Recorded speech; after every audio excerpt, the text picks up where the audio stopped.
I'm from Delhi and I have been teaching from Swami Vivekananda Institute till 2018 and I qualified UGC NET in 2017. So our today topic is, and I am teaching library and information science in this institute, and so our today topic is information sources. So first of all, as you all know that our topic, our discipline is library and information science. So information science and what is library? So it's all about information resources and information services. So our topic is basically information resources. What are the resources, what are the services and their categorization. So let's start. So first of all, information resources.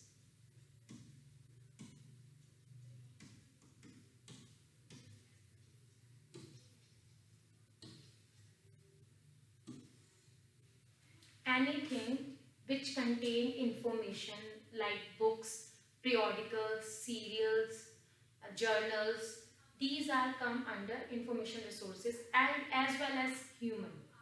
Human is also treated as a resource in library information science. So there are different kind of information sources and resources and services. So we have to categorize it. So according to S.R. Ranganathan,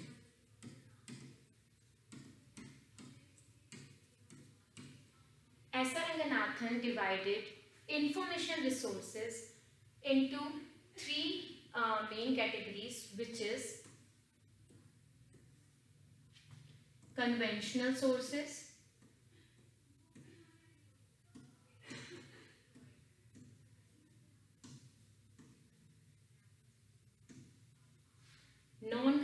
neo-conventional,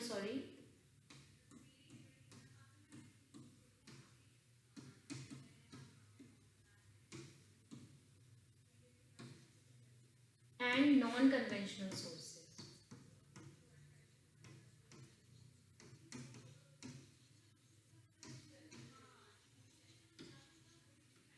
In ancient times we इस तरीके से library science में documentation को categorise किया जाता था. All printed sources come under conventional sources, which is books, periodicals, serials, newspapers, all printed sources.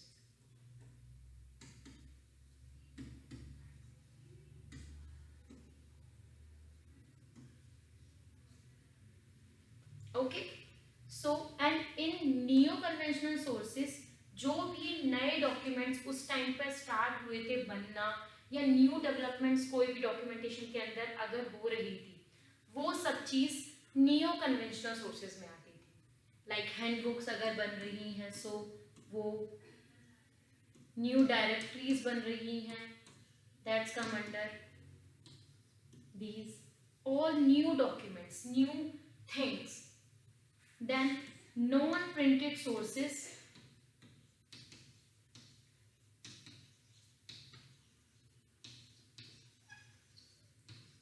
like audio visual, microfiche, microtapes, ठीक है, magnetic tapes, magnetic disc are all come under non-conventional sources. ठीक है. So these are the categorization जो S R Ranganathan ने दी थी और जिसके according हम क्लासिफिकेशन या कैटेगराइजेशन करते थे डॉक्यूमेंटेशन की एट इन द लाइब्रेरी. सारे प्रिंटेड रिसोर्सेज को कन्वेंशनल में डालते थे, न्यू कन्वेंशनल सोर्सेज में जो नए सर्विसेज या नए सोर्सेज बन रहे हैं उनको डाला जाता था, नॉन कन्वेंशनल में जो कि नॉन प्रिंटेड सोर्सेज है उनको डाला जाता था. ठीक है. आफ्टर दैट जब काफ़ी ईयर्स तक हमने इसी को यूज़ किया, उसके बाद ही कैटेगराइजेशन में डिफरेंट डॉक्यूमेंट्स को डालना मुश्किल होता गया. उसके बाद रंगनाथन ने फिर टू ही कैटेगरीज में इनको डिवाइड कर दिया, which is documentary, non documentary. Okay.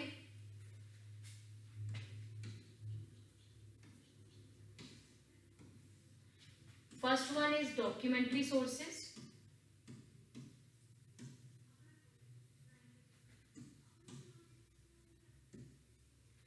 second one is non-documentary sources.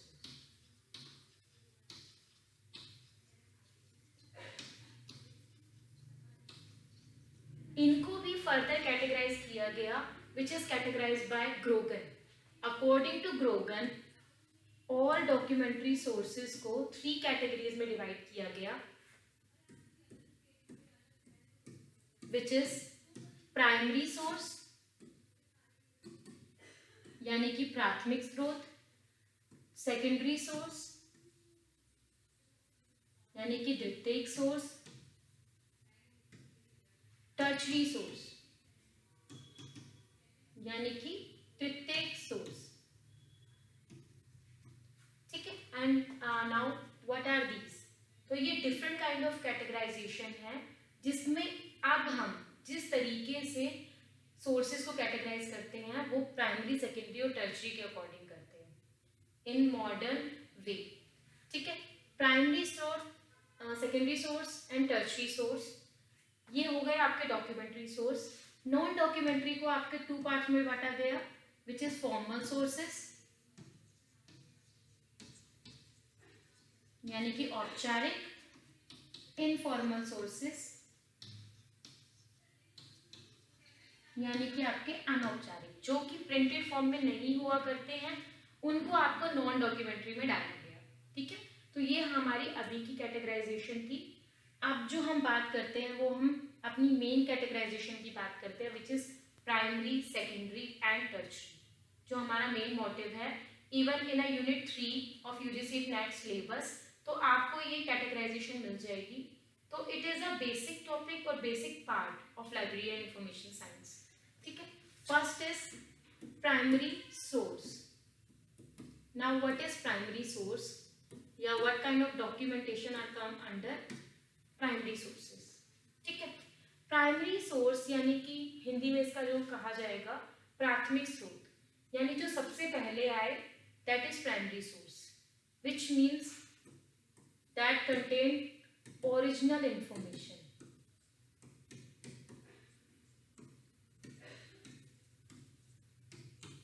For example like computer जो वर्ड था वो कॉइन किया गया चार्ल्स बाबेज ने. जब वो स्टार्टिंग वो वर्ड आया, ठीक है, वो उनकी रिसर्च रिपोर्ट्स में आया प्रॉपरली, क्या उसका काम था, तब वो कैसे वर्क करता था, प्रॉपर उसका जो इंफॉर्मेशन थी वो उनकी रिसर्च रिपोर्ट में था. आफ्टर दैट उसको यूज करके बहुत सारे डॉक्यूमेंट्स बनाए गए. अब आप हर कोई भी बुक देख लो, हर जगह पे आपको कंप्यूटर का नेम हर बुक में मिल जाएगा, उसका हर बुक में यूज मिल जाएगा. पर जो सबसे पहला डॉक्यूमेंट था जिसमें कंप्यूटर का वर्ड कॉइन हुआ, that is the primary document, जहां से वो इन्वेंट हुआ. That is the research report of Charles Babbage. ठीक है. तो all research reports, research monographs, conference proceedings, patents, copyrights, these are come under primary sources. जो पहले नहीं छपे, इसमें सिर्फ ओरिजिनल डॉक्यूमेंटेशन या ओरिजिनल नॉलेज इनके अंदर होती है, और इन्हीं को यूज करके हम सेकेंडरी सोर्सेज बनाते हैं. ठीक है. These are the first sources. तो सबसे पहला जो इसमें एग्जांपल आ रहा है, ठीक है, that is research report.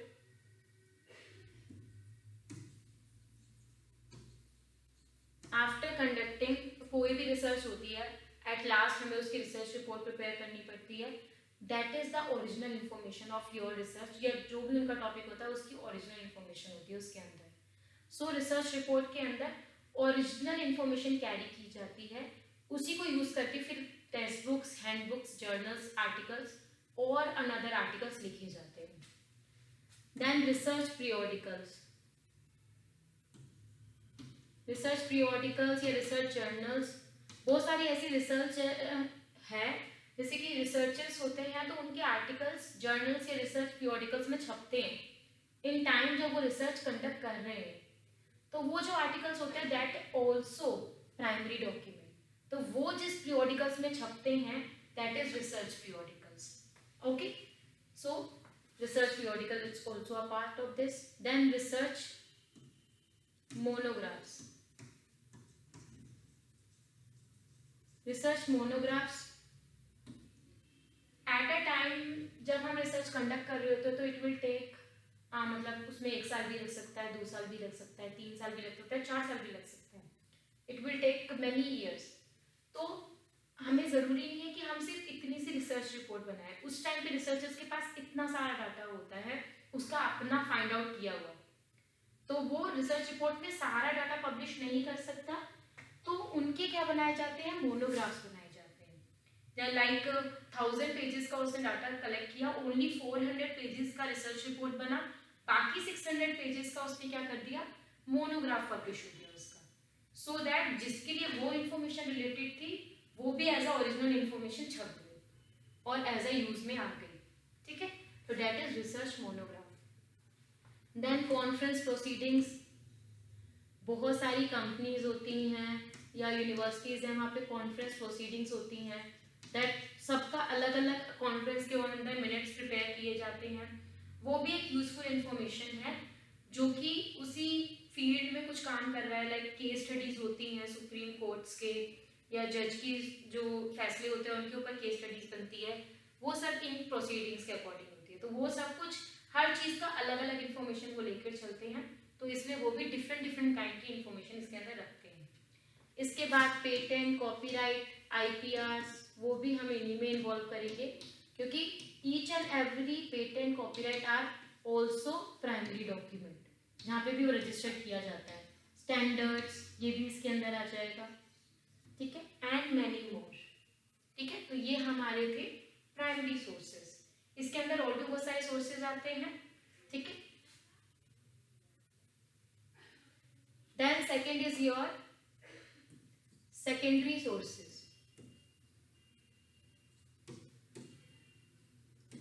Now what is secondary sources?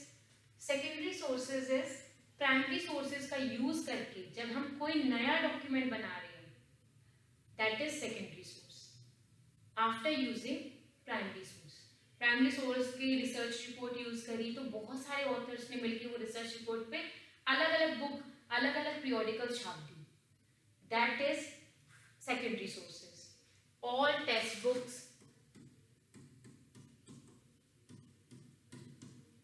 reference books like encyclopedia, dictionary में जितने भी वर्ड्स होते हैं वो पहले रिसर्च रिपोर्ट्स या और भी प्राइमरी डॉक्यूमेंट में यूज हो चुके होते हैं.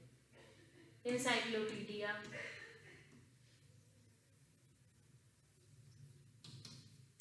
bibliography,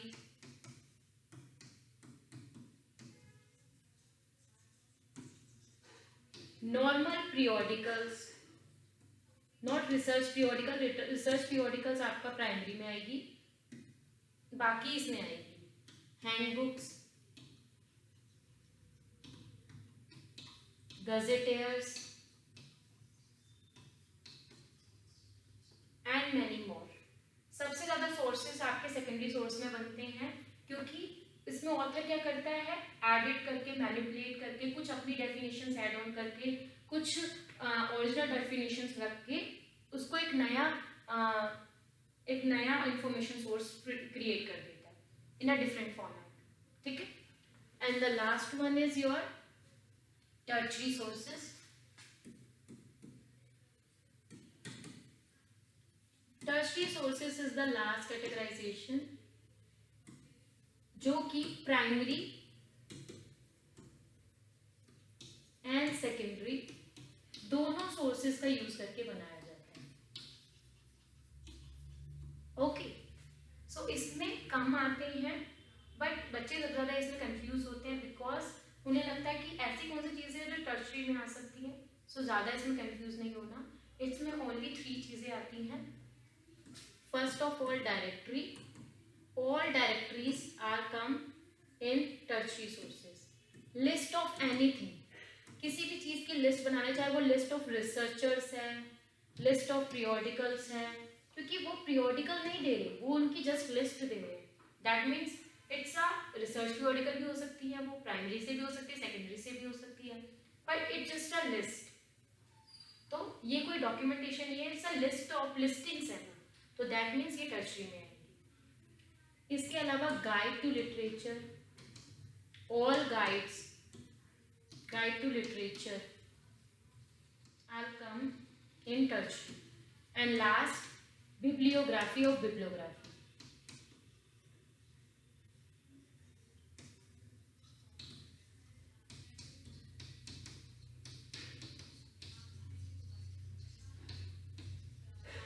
ठीक है, एक चीज आपने नोटिस करी होगी, मैंने सेकेंडरी में एक वर्ड बोला था बिब्लियोग्राफी, और यहाँ पे भी यूज किया बिब्लियोग्राफी और bibliographies. So what is bibliography? Bibliography is equal to list of books, जैसे dictionary is equal to list of words in alphabetical order, ऐसे वो भी क्या है, एक लिस्ट ऑफ बुक्स है इन अल्फाबेटिकल ऑर्डर। लाइक मैं एक लाइब्रेरी में जाती हूँ, फॉर एग्जाम्पल मैं एक लाइब्रेरी में गई which is national science library, ठीक है, या मेडिकल लाइब्रेरी, कोई भी लाइब्रेरी हो सकती है। मुझे वहाँ पे टॉपिक चाहिए था रिलेटेड टू फिजिक्स। अब मैंने वहाँ पे फिजिक्स का कलेक्शन देखा तो इट्स अ ह्यूज कलेक्शन, वो 50 lakhs अप्रोक्स कलेक्शन था। अब मैं 50 lakhs बुक को एक साथ एक्सेस नहीं कर सकती, सो दैट मुझे उसका एक माइक्रो डॉक्यूमेंट चाहिए जो मैं इजीली एक्सेस कर सकूं और उसमें से अपनी बुक को एक्सेस कर सकूं। तो मैंने उनसे क्या किया कि आप मुझे बिब्लियोग्राफी बना दो ओनली फिजिक्स बुक की, यानी आप मुझे एक लिस्ट ऑफ बुक्स दे दो जिसमें सिर्फ और सिर्फ फिजिक्स की बुक्स के नेम हो, सो दैट मैं उसमें से अपनी बुक एक्सेस कर लूँ और वो मेरे लिए ईजी हो जाएगा। 50 बुक्स की जगह मैंने उनकी लिस्ट देखी और मैंने अपनी बुक एक्सेस कर ली। तो ये क्या होता है, it's kind of a service और kind of a convenient source, जो कि हमें इजी हो जाता है या रिसर्चर्स को इजी हो जाता है आपका डॉक्यूमेंटेशन फाइंड आउट करने के लिए। सो बिब्लियोग्राफी ऑफ बिब्लियोग्राफी उसका दूसरा टर्म है। खाली बिब्लियोग्राफी अगर आ रहा है, तो अगर मान लो आपके पास ऑप्शन आ रहा है science bibliography, that's come under secondary sources. यहाँ पे है बिब्लियोग्राफी ऑफ बिब्लियोग्राफीज, यानी कभी कभार क्या होता है, बहुत सारी बड़ी बड़ी लाइब्रेरीज में बिब्लियोग्राफीज का भी एक अलग डॉक्यूमेंटेशन बन जाता है या कलेक्शन बनता चला जाता है। तब क्या होता है, तब बिब्लियोग्राफी ऑफ बिब्लियोग्राफी बनानी पड़ती है, यानी कि बिब्लियोग्राफीज की भी एक बिब्लियोग्राफी बना के दो। लाइक मैं वहां पे गई for example again library and information science की बिब्लियोग्राफी एक्सेस करने, पर मैंने लाइब्रेरी में जाकर देखा कि वहां पर लाइब्रेरी साइंस की बिब्लियोग्राफी भी 20 लाख अप टू हो रखी है। तो मैंने उनसे कहा कि आप इन बिब्लियोग्राफी की भी बिब्लियोग्राफी बना के मुझे दे दो। तो उसमें जो आएंगी बिब्लियोग्राफी और बिब्लियोग्राफीज में जो लिस्ट आएंगी वो होगी लिस्ट ऑफ बिब्लियोग्राफीज की, ना कि लिस्ट ऑफ बुक्स की। सो ये इसके बीच में मेन डिफरेंस है बिब्लियोग्राफी में और बिब्लियोग्राफीज ऑफ बिब्लियोग्राफी में। तो bibliography only come under secondary sources, bibliography of bibliographies यानी बिब्लियोग्राफीज की भी bibliography banana, that's come under tertiary sources. ठीक है, तो ये आपका यूनिट 3 का टॉपिक था which is the huge topic. ठीक है, सबसे पहला कैटेगराइजेशन हम यही देखते हैं कि क्या सोर्सेज है, उसका कैटेगराइजेशन किस तरह से आएगा। ऐसे ही क्वेश्चन पुट किया जाता है, लाइक वो आपको कोई भी डॉक्यूमेंटेशन का नेम दे देंगे और पूछ लेंगे कि ये प्राइमरी में आता है, सेकेंडरी में आता है या टर्शियरी में। सो जब तक आपको डॉक्यूमेंट का पता नहीं होगा आप उसको नहीं डाल सकते कि वो प्राइमरी में आता है, सेकेंडरी में या टर्शियरी में। इसके बाद कभी कभार क्या होता है कि कुछ डॉक्यूमेंट ऐसे होते हैं जो खुद ही एक्सप्रेस नहीं कर रहे कि वो क्या है।